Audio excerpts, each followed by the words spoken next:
서울광역방송센터입니다. 여의도 초대석 박지원 전 국가정보원장과 함께 정치권 현안 얘기 해보겠습니다. 원장님 어서 오십시오. 네, 안녕하세요. 현안 얘기 하기 전에 지난 주말 크리스마스 때도 호남 다녀오셨나요? 눈 엄청 왔다고 하던데. 네, 제가 지난 한 달 사이에 네. 광주, 전남, 특히 광주를 3번 다녀왔습니다. 네. 어제는 5.18 네. 민주화 운동의 상징인 박형선 회장이 갑자기 작고하셔서 네. 다녀왔는데 폭설이 엄청나게 왔어요. 그래서 처음에 저는 가뭄이 들어서 네. 해남, 완도, 신안 같은 데는 식순환이 있었거든요. 네. 그래서 해갈돼서 좋다 했는데 너무 많이 와가지고 농어촌, 네. 축산 농가의 피해가, 화훼 농가의 피해가 굉장히 큽니다. 그래서 저는 윤석열 대통령께서 호남을 특별 재난 지역으로 선포를 해서 그 정도로 눈이 많이. 예, 그렇습니다. 아주 형편없습니다. 엄청납니다.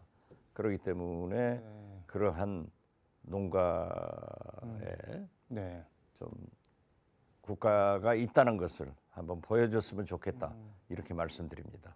윤석열 대통령께서 원장님 말씀 듣고 조치를 좀 해주셨으면 좋겠네요. 이 부분은. 꼭 해주시면 좋겠어요. 알겠습니다. 제 말은 잘 안 듣더라고요. 알겠습니다. 현안 얘기 좀 해보겠습니다. 예. 민주당이 그 주말에 이재명 대표 관련 사건 수사하는 검사들 서울중앙지검이랑 수원지검 그리고 수원지검 성남지청 지검장이랑 지청장 포함해서 검사 16명의 실명이랑 사진을 공개를 했는데 김의겸 대변인은 검사들 어두운 역사 반드시 기록으로 남겨야 된다 뭐 이런 논평까지 냈고 어떻게 보시나요, 원장님? 글쎄요, 저는 검찰 간부나 수사 간부들의 인적 사항과 네. 사진을 공개하는 것이 법적으로 위법인지 아닌지는 잘 모르겠습니다. 네. 그렇지만 어떻게 됐든 꼭 그렇게까지 대응을 해야 되는가? 저는 굉장히 아쉽게 생각합니다. 지금 김의겸 대변인은 어쨌든 당 대변인인데 공식 논평에서 지금 이재명 대표 겨냥한 검사가 60여 명, 문재인 전 대통령 겨냥한 검사들이 90여 명 합치면은 150여 명이 넘는다. 필요하다면 150명 모두라도 알리겠다. 이렇게 하면서 추가 공개까지 예고를 했는데 뭐 당연히 국민의힘에서는 이제 하다 검사들 좌표 찍기까지 하냐 뭐 이렇게 반발을 하고 있는데 어떻게 해야 될까요? 그러면 이거? 그러니까 지금 남북 문제도 강대강으로 여야 관계도 강대강으로 네. 특히 검찰 수사가 민주당에 선택적으로 적용되고 있지 않습니까? 네.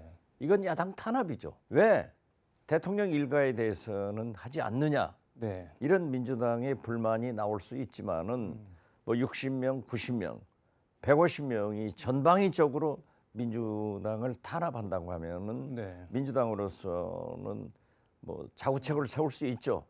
그렇지만은 거듭 말씀드리지만은 네. 그러한 인적 사항을 공개하는 것은 네. 저는 민주국가에서 개인 신상 정보도 보호해야 된다. 그래서 좀 민주당이 제고를 해줬으면 하는 생각을 갖습니다. 이게 개인 신상 정보 검사들 뭐 개인 신상 정보긴 하지만 뭐 홈페이지 같은 데 들어가면 조직도랑 이름이랑 뭐 검사들 이름 다 나오고 그다음에 수사나 기소 뭐 공소 제기 이거는 공공의 영역인데 그런 차원에서 공개를 할 수도 있다. 또 이렇게 디펜스를 하는 민주당 의원들도 많은 것 같습니다. 물론 그런 차원도 있겠죠. 그러니까 네. 검찰에서도 윤석열 대통령도 네. 왜 민주당이 그렇게 저항하는가 하는 문제도 한 번쯤은 생각하셔야 된다. 저는 그렇게 봅니다. 알겠습니다. 검찰이 모레 성남지청에 나오라고 소환 통보를 했는데 피의자 신분으로 나가야 된다고 보시나요? 아니면 응할 필요 없다고 보시나요? 이재명 대표는 의석 3분의 2를 가지고 있는 여소야대 네. 전국의 제1야당 대표입니다. 그리고 대통령 후보였습니다. 네. 또 지금도 차기 대통령 후보로 가장 네. 저갑도 1등을 달리고 있는 분인데 지금 현재 회기 중이고 네. 민생 투어 중이고 특히 28일 날은 호남을 가신다는 것 아니에요. 네. 그렇기 때문에 저는 그 원칙대로 혐의가 있으면은 검찰에서 유죄 입증을 해서 네. 불구속 기소를 하면 되지 않느냐 이런 생각을 갖습니다. 그러나 지금 네. 현재 네. 나오는 것은 과거에 똑같은 검찰이 무혐의 처분을 한 겁니다. 네. 그런데 대통령이 바뀌었다고 해서 다시 네. 출두해라 하는 것은 어쩐지 야당 탄압이다. 저는 그렇게 봅니다. 가정이긴 하지만 박지원 비대위원장 얘기가 좀 당 아니 그 말씀 마세요. 제가 네. 제가 그렇게 정치적 비중이 크나요? 제가 민주당 복당하니까 네. 여러 말이 나오잖아요. 그래서 네. 지금 현재는 비대위원장 소리가 자기 당 대표가 박지원이다. 이런 보도가 나오는 것 자체가 네. 회자되는 것 자체가 패배를 인식하는 겁니다. 어떤 면에서 그런 거예요? 그러니까 이재명 대표가 협의가 있어서 결국 문제가 될 거다. 그러니까 플랜 B를 얘기하는 건데 저는 그 자체가 네. 민주당의 굉장히 위험한 발상이다. 지금은 거듭 말씀드리지만은 내일 지구가 멸망하는 한이 있더라도 네. 오늘 민주당은 이재명 대표와 함께 사과나무 한 그루를 심어야 됩니다.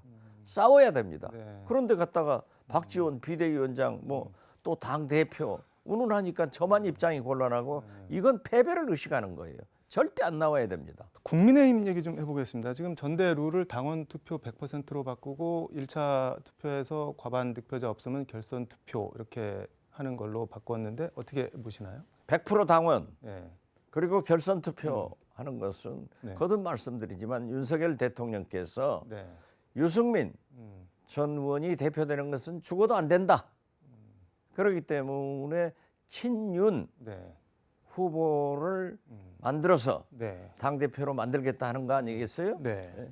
그래서 국민의힘은 국민은 없고 대통령의 힘만 남아있다. 저는 그렇게 보고 이건 민주정당으로서 옳지 않은 방법이다. 이렇게 생각합니다. 이게 가장 궁금한 게 이제 뭐 어쨌든 당원 투표 100%로 하기로 했는데 이른바 윤심이라는 게 있고 윤심이 뭐 특정인을 겨냥 뭐 지지한다는 게 대외적으로 알려진다고 하면은 당원들이 그걸 따라갈까요?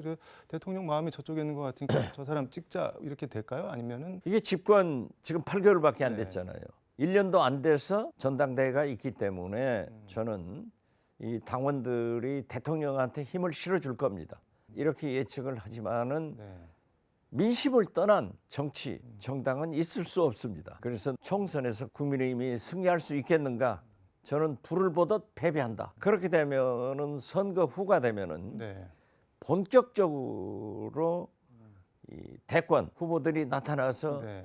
이제 경쟁을 하는데 그때가 되면은 저는 만약 네. 총선에서 패배한다고 하면은 윤석열 대통령이 국민의 힘으로부터 탈당해달라 그런 배척을 받을 확률이 굉장히 높기 때문에 지금 뭐 김기현 의원이 뭐 윤심을 받고 있는 거 아니냐 이런 얘기들이 많이 나오는데 지지율은 사실 잘 안 오르고 있는데 그럼 그건 어떻게 봐야 될까요? 뭐 김장연대를 네. 얘기를 하고 네. 있고 김기현 장재원. 나기원, 나기현은 또 뭐? 예, 나기현. 나기현, 뭐 나기원이죠. 왜냐하면 나기원, 나경원, 나경원, 김기현, 나경원, 장재원, 나기원인가요?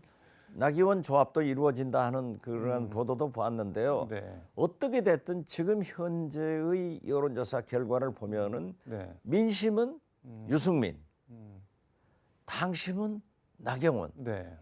윤심은 권성동 같습니다. 근데 이준석 전 대표 같은 경우는 뭐 고래 아니 새우 두 마리 모인다고 고래 안 된다 뭐 이렇게 김장연대 깎아내렸고 정주석 비대위원장 같은 경우는 아니 뭐 저 고등어도 나오고 고래도 나오고 새우도 나오고 다 나와서 이렇게 같이 해야 된다. 갑자기 새우 고래 논쟁이 벌어졌는데 어떻게 보셨나요? 짱뚱이가 뛰니까 망둥이도 튄다고 그런 말이 있잖아요. 네. 사실 자기 당 대표 출마하는 사람을 새우로 이렇게 비교하는 것도 얼마나 싫으면 그렇게 하겠어요. 싫다. 싫다. 민심은 네. 거듭 말씀드리지만 유승민. 그래도 당심은 나경원. 그럼 나경원은 지금 저출산 고령화 네. 부위원장 기후 대사를 맡아가지고 괴롭잖아요. 지금이라도 오늘이라도 사표를 내고 딱 나서면은 전 괜찮을 것 같아요.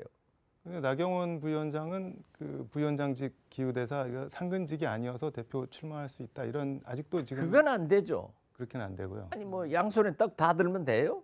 이것도 하고 저것도 하고 오늘이라도 저는 정치적 미래를 위해서 사표를 던져야 돼요. 네. 던지고 깨끗하게 당대표에 출마를 해야 네. 차기 대권 후보로도 거론되지 이거 붙들고 있다가는 저는 안 된다고 생각해요. 그럼 일단 받은 직은 내려놓고 뭘 도모를 해도 해야 된다. 그렇죠. 예산안 얘기 해보겠습니다. 이게 우여곡절 끝에 여야 합의로 처리가 되긴 했는데 처리된 다음 날 대통령실에서 이재명 부대변인이 힘에 밀려 민생 예산이 퇴색했다, 아쉬움이 있다 이렇게 공개적으로 아쉬움을 표명을 했는데 윤석열 대통령이 뭐 입장 표명을 해야 된다 이렇게 주문을 하신 모양인데 여야 합의한 예산안에 대해서 대통령실이 이렇게 공개적으로 아쉽다, 퇴색했다 이렇게 입장 표명한 거 어떻게 봐야 될까요? 여소야대 전국에서 대통령께서 네. 여야 합의한 협치의 일종을 또 네. 그렇게 아쉽게 비난하는 것은 옳지 않다. 저는 그렇게 봅니다. 그리고 사실인지 아닌지는 모르지만은 주호영 원내대표가 예산안을 합의하고 그걸 가지고 대통령실을 방문하려고 했더니 대통령께서 퇴근해 버렸잖아요. 뭐 올 필요 없다 그러면서. 네, 올 필요 없다. 이것도 네. 저는 대통령이 너무 국회를 무시하고 있다. 그러면 대통령 명령 그대로 복종한다고 하면은 왜 국회가 필요합니까? 이게 일각에서는 뭐 꼭 이번 예산안뿐만 아니라 그 전에로 거슬러 올라가 보면 이준석 대표 이렇게 몰아내는 거나 뭐 다음 총선 어차피 내가 치르는 거 아니냐는 뭐 대통령 발언이나 이렇게 등등 해보면은 그 예전에 대통령이 그 당 총재, 여당 총재 겸임하던 시절 뭐 제왕적 총재 뭐 이런 얘기까지 나오고 있는데 제왕적 총재도 네. 그러지 않았어요. 제왕적 군사 독재 총재도 안 그러네요. 정권에서나 박정희, 전두환 네. 이런 분들이나 그렇게 국회를 경시했지. 그래도 이렇게 하면 안 됩니다. 저는 윤석열 대통령이 네. 검찰 출신으로 총장 출신으로 대통령이 되니까 때로는 네. 그러한 의회주의 절차를 상당히 경시하는 게 있는데 의회주의 절차를 경시한다는 건 어떤 취지? 지금 원내대표가 여당 원내대표가 가서 보고하겠다고 하면은 네. 들어봐야죠. 듣고 의사를 말씀하셔야지. 네. 나 안 들어 하고 집으로 가버리고 퇴근해버리고 여야 합의로 통과되고 나니까는 그러한 불만을 표시하는 것은 옳지 않은 방법이다 이거죠. 옳지 않다. 저는 그렇게 봅니다. 알겠습니다. 마지막으로 사면 얘기 좀 해보겠습니다. 지금 이명박 전 대통령 사면으로 뭐 결정이 되는 것 같고 보면은 김기춘, 원세훈, 우병우, 최경환, 뭐 남재준, 이병기, 이병호 등등 다 사면 대상에 포함이 됐는데 이분들 이거 전부 윤석열 대통령이 중앙지검장이나 총장 시절에 잡아가던 분들인데 다 풀어주는 거잖아요. 이거 어떻게 보셨나요? 뭐 결자 해지 차원에서 네. 자기가 다 구속돼서 감옥 보냈기 때문에 좀 미안한 감을 가지고 있을 수도 있습니다. 그렇지만 대통령이 권한이 네. 자기 편만 풀어주는 그런 권한은 국민적 지지를 받지 못합니다. 이번 결과를 보면은 네. 전부 자기 편 풀어주는 자기 집안 잔치 했잖아요. 물론 야당도 전병헌, 네. 전 정무수석. 신계륜 네. 몇 분은 들어갔지만은 그건 그냥 양념으로 조금 들어간 거예요. 양념이다. 네, 그건 말도 안 되죠. 같은 자 네. 보십시오. 이명박 대통령은 15년이 남고 김경수 지사는 5개월 남아서 안 그래도 나와요. 이걸 이명박 대통령은 사면복권, 김경수 지사는 형면제. 네. 자 보십시오. 160억의 벌금이 있는 이명박 대통령은 사면복권, 네. 5억 6억인가 있는 한명숙. 한명숙 네. 추징금인데 이건 안 되고 또 이명박 대통령은 건강이다. 그러면 정경심 교수는 건강이 좋나요? 이건 누가 보더라도 네. 적합하지 않다. 이런 분들은 안 되고 자기들은 다 풀어져 버리면은 우리 국민들이 납득하겠냐 이거죠. 야당이 납득하겠냐 이거죠. 이것은 네. 용서를 통해서 대통합의 정치를 하려고 하는 네. 윤석열 대통령의 생각이 오히려 분열을 통해서 갈등만 가져오는 사면복권이다. 저는 그렇게 봅니다. 김경수 전 지사 같은 경우는 복권을 안 시켜줘서 2024년 총선 그리고 2027년 대선 출마는 현재로서는 막아진 상태인데. 아니, 글쎄 그러니까 정치적 계산 아니냐 이거죠. 16년 남은 사람하고 네. 15년 남은 사람하고 5개월 남은 사람하고 여기는 사면복권, 여기는 형면제. 가만 놔둬도 나와요. 네. 그리고 김경수 지사 같은 분은 사실 정치인이 네. 감옥에 있으나 집에 있으나 정치를 못하면 식물인간이에요. 식물 정치인이에요. 그래서 저는 윤석열 대통령이 다시 한번 재고를 해주셨으면 좋은데 형평에 맞는 대사면복권을 하시는 것이 갈등을 줄이는 길이다.